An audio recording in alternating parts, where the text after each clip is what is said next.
Live, local, late breaking. This is WBAL-TV 11 News Today in Baltimore. Bradford, you're fired. A big risk failed to pay off for Bradford on Thursday night's episode of The Apprentice.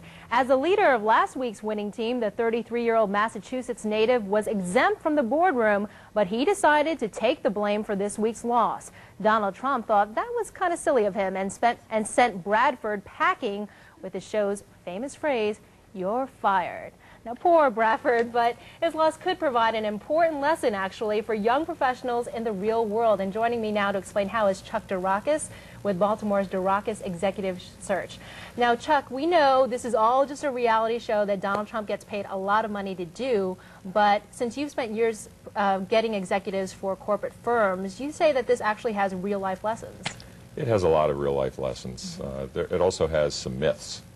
For example, when you're looking to hire an executive, the candidates are not looking for jobs. We have to go seek them out and convince them of wonderful opportunities. Candidates on The Apprentice, when you see them in the boardroom, they're sometimes groveling to Donald Trump. So a lot of people say that this is a reality show. It's not really representative. All those little cat fights that happen in there don't provide any answers to people who are looking for ways to find jobs. How true would you say that is? Well, I think it probably is true. You look at the structure of The Apprentice, and it's unrealistic because the candidates normally don't get to see each other. They don't compete against each other. Interviews are done really in a formal, structured setting. In The Apprentice, they're literally going at each other every single week.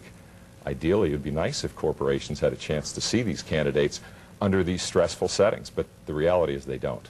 So if young professionals are watching The Apprentice, looking to glean some type of advice from it, what would you tell them to watch for?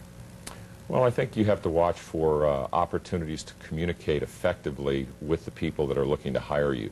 Sure, you've got to be accountable in all the work that you do, but being hired, a lot of it is about chemistry. You've got to have an opportunity to develop a good, strong rapport with the person that's going to hire you. In The Apprentice, you want to win the project, so you get a chance to dine with the Donald. It gives you an opportunity to build rapport or possibly slit your own throat. Right. And speaking of the Donald, how realistic of a boss is he? I mean, you're looking at this guy who's controlling all these players, but is that really what your boss is going to be like?